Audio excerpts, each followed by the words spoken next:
Hey everybody, excited to get into this. But first, a reading from the title slide. So this is how you communicate your idea is the most important part. My name is Hugh Dillon, and I am the strategy practice lead at UDIG LLC. UDIG is an 80s thing. It's designed to be memorable, and I might be the least memorable Hugh you meet or know. Allow me to illustrate. So I've found when I'm introducing myself that people miss my name the first time. It's kind of difficult to say Hugh loudly. And so when I introduce myself, I've found it's easier to advance the conversation by referencing one of these guys. If you want to talk about movies, my name's Hugh Dillon, like Hugh Grant. If you want to talk about the Marvel Universe, Hugh Jackman. In healthcare, grumpy about healthcare, Hugh Laurie. It's Dr. House, like Hugh Dillon, like Dr. House. And the thing that gets everybody is I might not even be the most memorable Hugh Dillon you know. That honor goes to this guy, who is a Canadian actor, works with Jeremy Renner for all you Marvel fans, and works on The Mayor of Kingstown as his latest show. But he's also been a punk rocker, and rather inconveniently for me, owns HughDillon.com, which is how I found him. So as you can probably see, like first mover advantage for me has never really been on the table. And I think that tension is kind of the thing that people miss when we're talking about innovation. When I'm thinking about innovation, normally I'm thinking this is a chance for me to wipe the slate clean and start from a blank space. And I can tell you from a lifetime of experience that people do not have a blank space in their mind when they're being introduced to something new.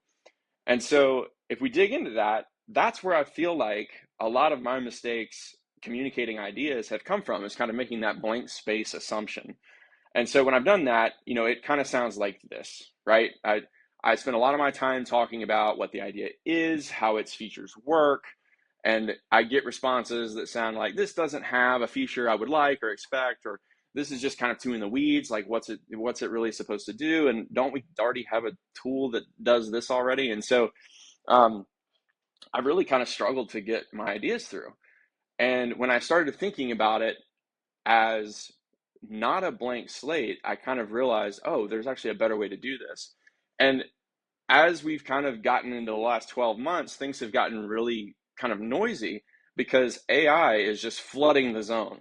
And so you're not ever pitching into blank space in general, but now especially there is AI everywhere. We're all here talking at this conference about AI something or other. And so it is imperative that you get good at pitching into this noise or talking about your idea in the presence of noise. And so how do you go about doing that? Well, it's pretty easy to look back at how I've been introducing myself all my life to find the answer. Is you've got to really highlight the differences, not necessarily get louder than the noise, but cut through it by highlighting how you're different. And you just kind of assume that they are somewhat familiar with everything in those spaces. So when you're thinking about this idea, it's less about making it loud and it's more about making your idea memorable.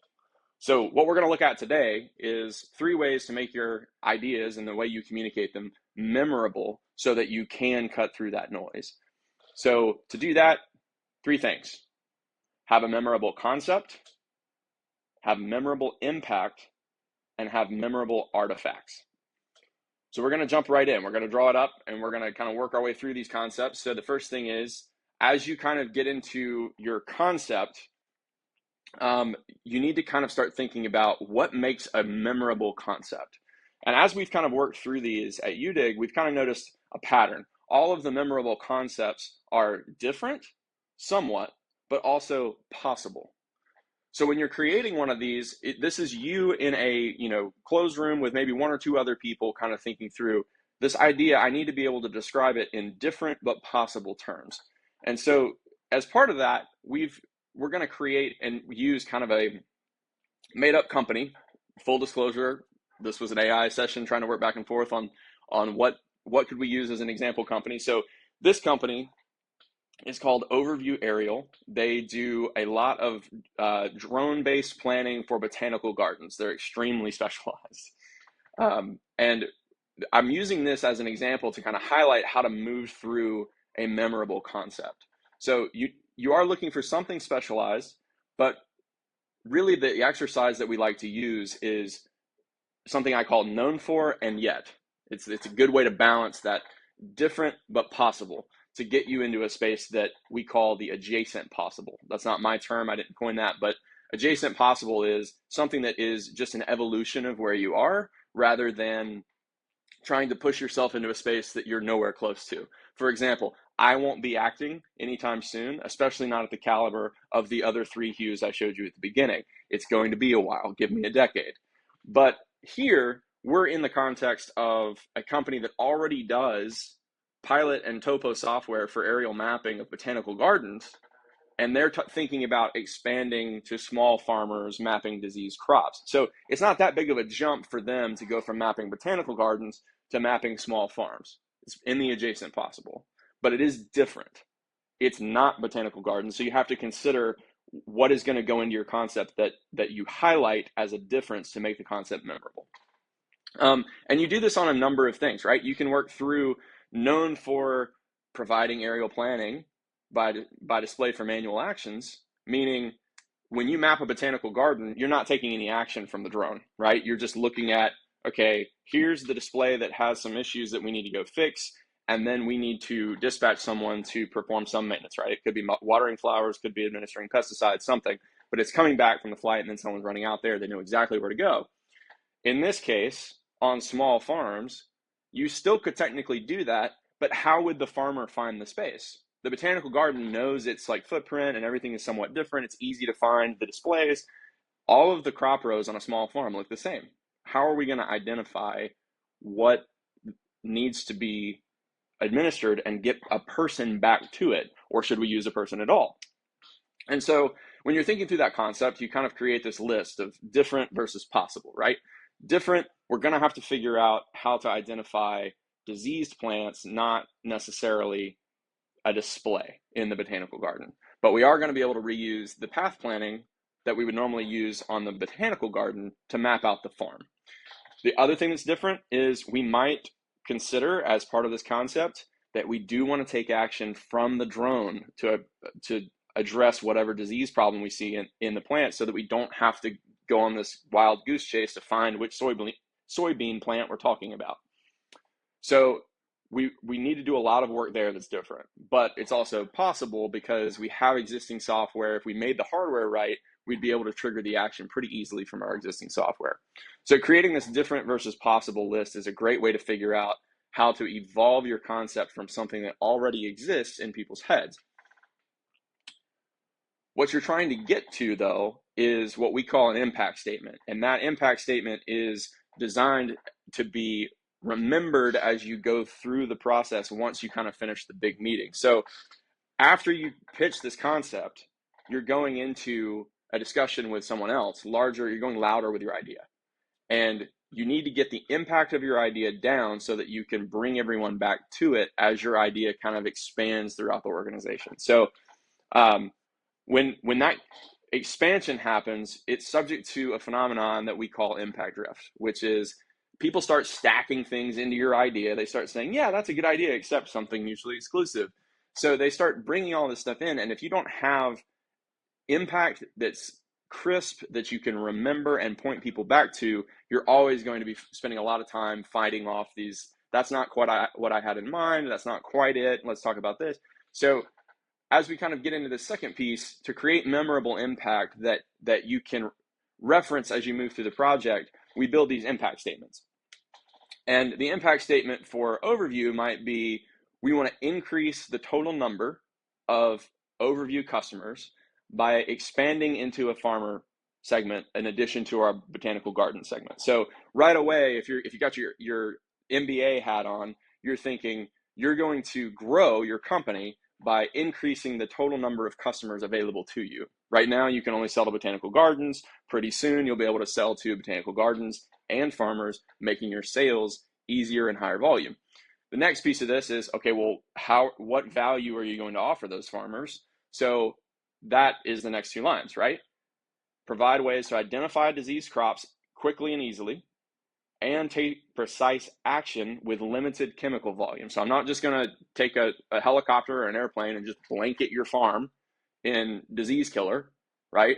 I'm going to be very specific and targeted, allowing you to work in these smaller spaces where it's not practical for you to have one of those big airborne solutions. So the trick, of course, is do all of this while the drone is still in the air. Don't require the farmer to go over there. So there's your value proposition plus the impact you expect it to have on your business.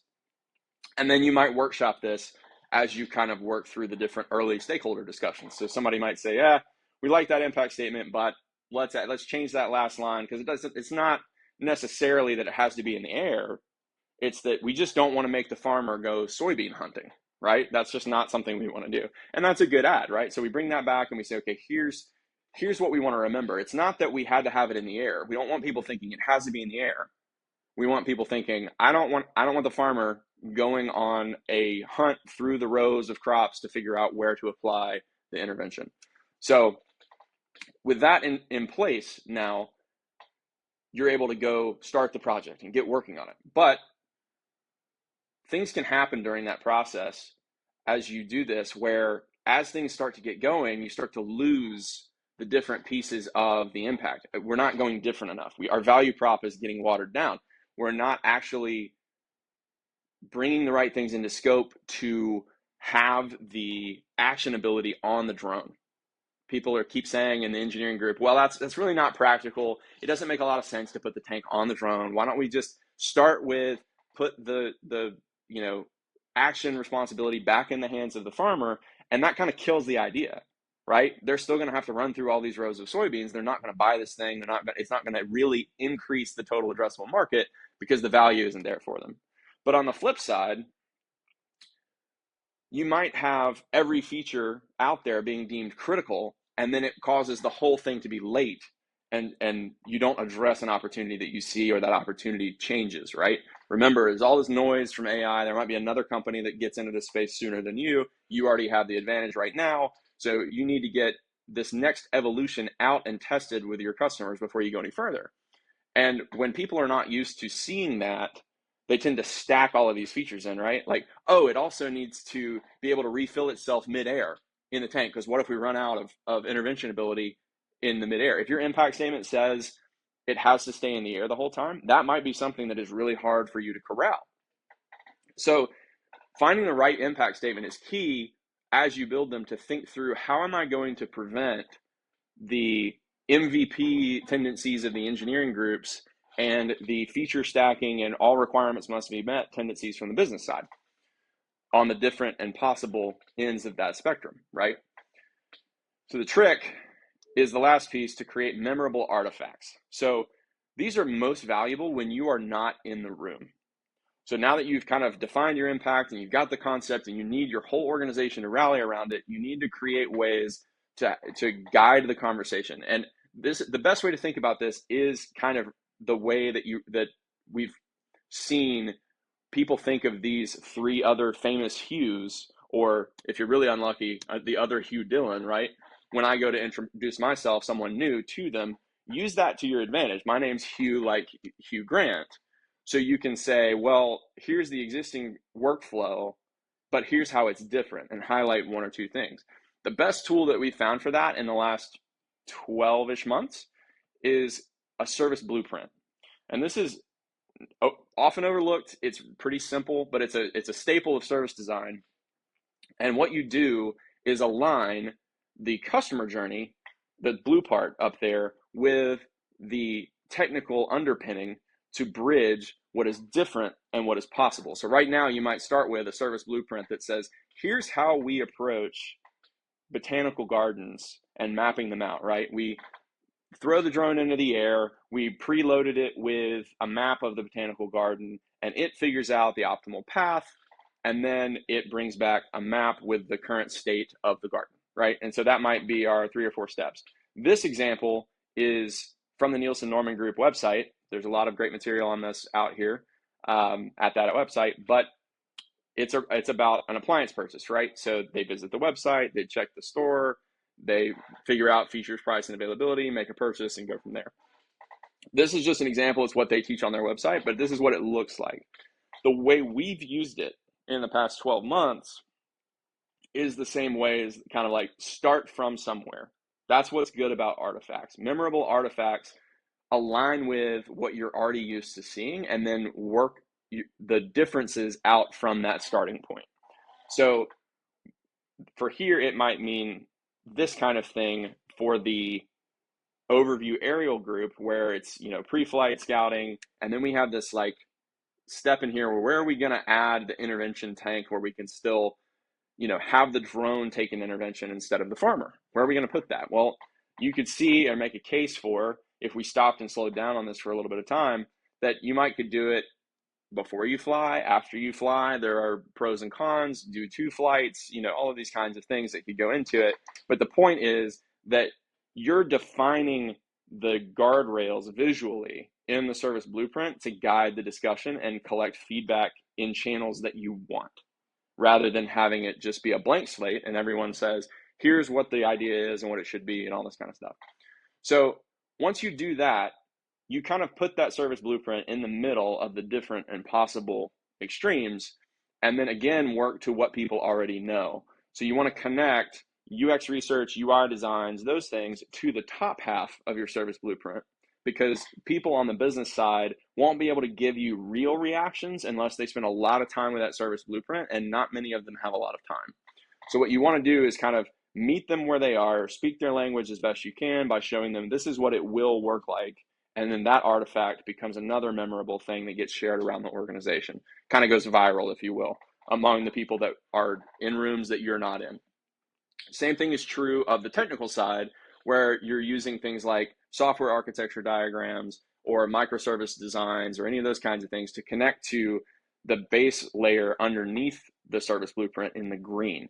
So you're saying, hey, engineering team, this is what I think we need to go build. Is that possible? Not, what do you think about loading a tank onto a drone? Does that sound good? Right? So you're able to kind of corral the different pieces of feedback to say, respond very specifically to this sliver of what I want. Does that look like it will make sense in this particular section of the blueprint? And that works well. And then your job as the person managing the concept is to make sure that these still make sense when you bridge them together, right? So you need a core team that can help you translate between architecture and designs.